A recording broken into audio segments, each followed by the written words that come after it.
Welcome to the Deep Dive. We're here to cut through the noise and get straight to the insights you need. Today, we're plunging into, well, a really fascinating market. It's not just growing, it's genuinely reshaping how we all interact online. We're talking about the digital accessibility platforms market, and our mission for this deep dive. It's to pull out the most important insights on this market's impressive growth, its global outlook, all based on a comprehensive market research report from Cognitive Market Research. And believe me, the numbers, they tell a really compelling story. Absolutely. And when we talk about digital accessibility platforms, maybe we should clarify. We're referring to a whole suite of technologies, right? Things like automated testing tools, AI for content remediation, specialized user interfaces, all designed to make websites, apps, digital content truly usable by everyone, including people with disabilities, of course. And what's really critical here, I think, is that this isn't just about making things a bit easier. No, it's a fundamental shift towards widespread digital access for all. So the financial shifts we're about to unpack. They aren't just market trends. They reflect this growing global imperative, making sure no one's left behind digitally. Okay, great context. So let's unpack this, starting with the big picture, globally. The report tells us the digital accessibility platforms market was valued at, about $1.4 billion back in 2021. Okay, 1.4 billion. But here's where the speed of this market really hits you. That figure, it's projected to surge to over 2.2 billion by 2025. And then get this, it's expected to hit a massive $5.7 billion by 2033. That's a compound annual growth rate, a CAGR of over 12% globally, 12.35% to be exact. So essentially, we're looking at the market more than quadrupling in just over a decade. Yeah, and what's fascinating here, looking at those figures, is the sheer acceleration. Like you said, this isn't just steady expansion. It's powerful, rapid growth. It signals a much deeper shift, I think. It really reflects a rising global awareness, maybe a growing commitment to digital inclusivity. Yeah. And that's driving demand for these platforms at, well, an unprecedented rate. It's businesses, governments, organizations realizing accessibility isn't just a nice to have anymore. It's essential for reaching everyone. That's a fascinating point. Essential. Okay, so with that incredible global trajectory in mind, where are the hotspots? Where are the most significant regional shifts happening? Should we maybe start with North America? Seems like a good place. Absolutely. North America has really established itself as the leading contributor, which, makes a lot of sense given its early adoption of digital tech and, well, relatively mature regulatory frameworks. Think about things like the Americans with Disabilities Act, the ADA. That's been pushing for digital accessibility for quite some time. Right. So North America generated just under $450 million in 2021. Let's see, 449.885 million. And that's projected to reach over 1.7 billion by 2033, maintaining a strong CAGR near 12%, 11.9%. Within that, the United States is, well, as you'd expect, the majority shareholder, growing from about $350 million in 2021 to over $1.3 billion by 2033. But it's interesting, Canada's performance is projected to grow even faster, over 13% CAGR, from around $72 million to nearly $330 million by 2033. That's quite a jump. And Mexico also shows solid growth. Yeah, what's striking about North America is how those early regulatory pushes, plus a really robust tech ecosystem, have created fertile ground. You mentioned Canada's higher CAGR, right? That can point to a few things, maybe a more recent, more aggressive push in its own digital transformation, Yep. or inclusivity standards, or maybe it's just a market that's, still got a bit more room to expand relative to the U.S. market size. Interesting possibilities. Okay, from North America, let's pivot. Let's head over to Europe. This region also shows a substantial contribution, growing from about $409 million in 2021, about over $1.7 billion, actually, nearly $1.8 billion by 2033. And that's with an impressive CAGR, too, just over 13%, slightly higher than North America overall. And Europe's robust growth, especially like you said, with some countries showing even higher CGRs than parts of North America, Yeah. it really highlights the diverse landscape within the continent, doesn't it? You've got things like the European Accessibility Act, for instance. That's been a huge driver. It mandates accessibility across a really wide range of digital products and services. That kind of legislation creates a continent-wide demand. Very powerful. And we see that variation across Europe in the numbers, too. The UK is on track to hit over $200 million by 2033. Germany, over $329 million. France, over $267 million. Those are some big markets. But Italy, as you hinted, shows particularly strong growth, A CAGR over 13.6%, expected to reach about $205 million by 2033. And Russia actually has the highest CAGR in Europe listed here, over 14%, projected to hit nearly $200 million. Spain, too, showing rapid momentum, nearly 14% CAGR.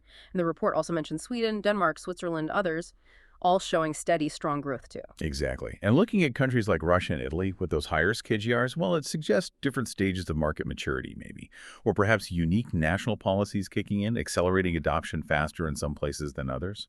Because while the overall European push is strong, the specific dynamics within each country, they can really influence how quickly this market expands. It's definitely not a monolithic European market. It's more of a mosaic. Different drivers at play. A mosaic, I like that. Okay, let's keep moving.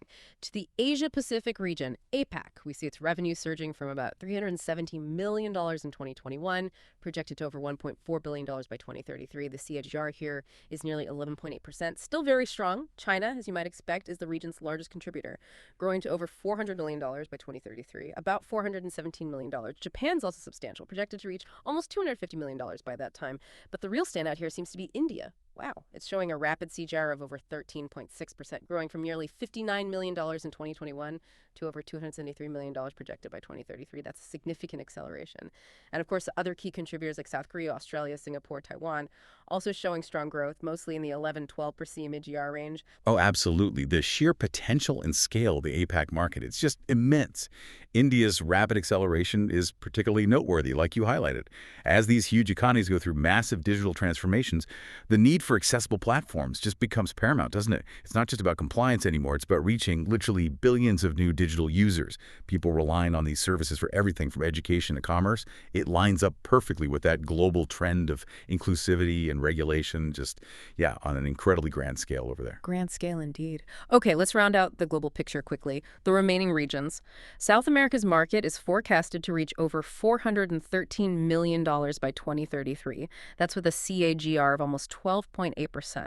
Brazil leads the charge there, expected to more than quadruple its market value to over $167 million. Argentina, Colombia, others also growing fast. Then there's the Middle East, projected to grow to over $228 million by 2033. CAGR just over 13%. Saudi Arabia shows significant growth, but interestingly, the UAE shows the highest KGR in that region, over 14.1%. The UAE, interesting. Often a leader in tech adoption in that region. Seems like it. And finally, Africa. Now, it's starting from a smaller base, around $31 million in 2021, but it's forecasted to hit nearly $137 million by 2033, growing at nearly 12.9% CAGR, so strong growth there too. Nigeria leads the continent, expected to more than quadruple its market value to over $57 million. South Africa and the rest of Africa also showing solid growth. You know, what's truly remarkable when you look across all these regions from the established markets to the emerging ones is that consistent, strong, double-digit growth everywhere.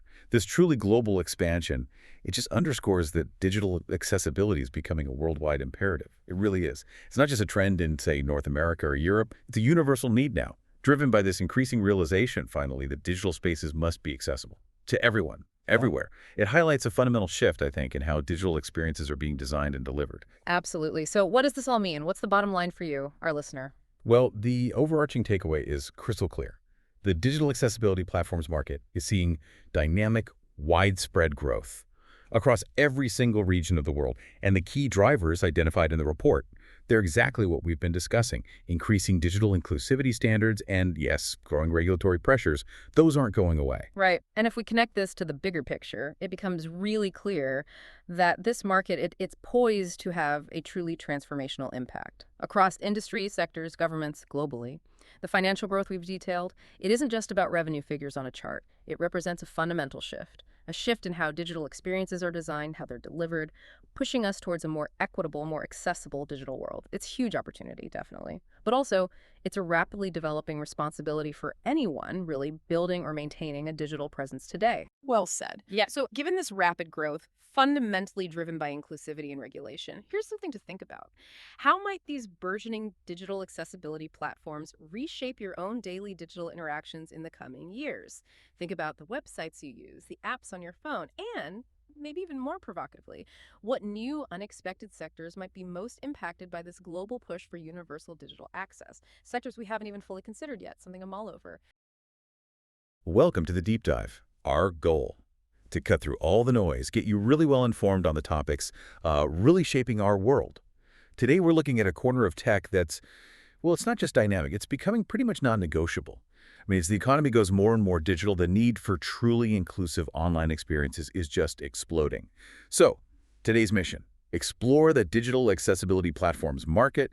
We're going to unpack the forces driving it, the hurdles companies face, and some really exciting trends shaping its future. Yeah, and what's really interesting is that this isn't some, niche topic anymore. It's actually central to this whole big push for real inclusivity. It means every digital experience, shopping, learning, healthcare, needs to be accessible to everyone, period. It's fundamentally changing how we build and, frankly, how we interact with tech. Exactly. And just so you know, all the insights we're drawing on today come from some really thorough analysis by cognitive market research. Okay, so let's dive in then.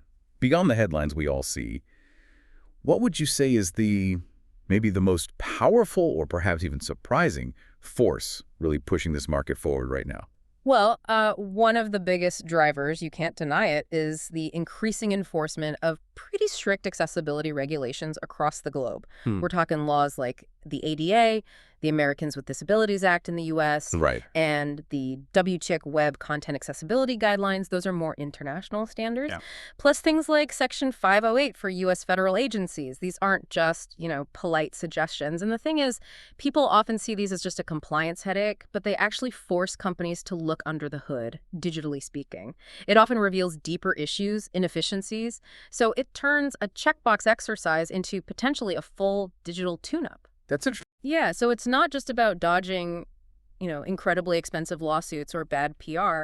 It's also risk management, plain and simple, optimizing the whole system. Makes a lot of sense. That regulatory shtick is definitely powerful. But what about the carrot? Does the big corporate focus now on DEI, diversity, equity, and inclusion play a strong role to maybe a more positive pull? Because it feels like accessibility isn't just tacked on anymore. It's becoming like a core part of a modern brand's identity, right? No. When companies build it into their DEI strategy, they're not just, doing the right thing. They're actually expanding their market reach. They're improving the user experience for everyone, which is a huge bonus. Absolutely. And they're aligning with what consumers really value now. So you get quite stronger loyalty, better public image, genuine social responsibility. It seems like a win-win. Totally agree. And speaking of powerful forces, another huge one is just the sheer amount of digital engagement happening everywhere. I mean, think about it. Websites, mobile apps, they're the main doorway now for organizations, for everything. Yeah, the primary interface. Exactly. Not just for fun stuff, but essential services too, like e-commerce, education, healthcare, even government services online. People just expect it all to work smoothly. That means working perfectly with screen readers. The software that reads screens aloud. Right, and allowing easy keyboard navigation, tabbing through elements instead of only using a mouse. Plus, supporting other ways to interact, alternative input devices. If those digital front doors aren't accessible, you're literally locking people out. Sometimes at the moments they need access the most, it really underscores why the shift is happening. Okay, so there's clearly a lot of momentum, real benefits, but it's not all smooth sailing, is it? This market faces some pretty big hurdles. So let's unpack that a bit. What are the main restraints, the challenges holding things back? Well, probably the most common one you hear about is the cost, both the upfront implementation and the ongoing maintenance. Getting fully accessible platforms up and running takes a significant investment, especially for big companies maybe stuck with old legacy systems. Those old, hard-to-change systems. Exactly. Or just really complex digital setups. It's not cheap to overhaul that. And it's not a one-time cost either. Standards evolve, so you need continuous auditing, testing, content updates. It's ongoing. But interestingly, while cost is a barrier, we're seeing some companies that invest early actually get a surprisingly fast ROI. Oh, how so? Not just by avoiding lawsuits, but they see real bumps in engagement from customer groups they couldn't reach before. So what looked like a cost center starts paying back faster than they thought. That's a great point against the pure cost argument. But okay, even if the money's there, what about other roadblocks, like skills? Is there enough expertise internally? Because it feels like a lot of places just don't have enough people, developers or designers, who really get inclusive design. Yeah, that's a definite issue. And that skills gap must make it hard to even choose the right platform, let alone integrate it and use it effectively day to day. Yeah. Plus, you see that pitfall, right? Relying too much on automated tools without understanding their limits, you end up only partially compliant. Spot on. Like having the car but no driver's license. Right.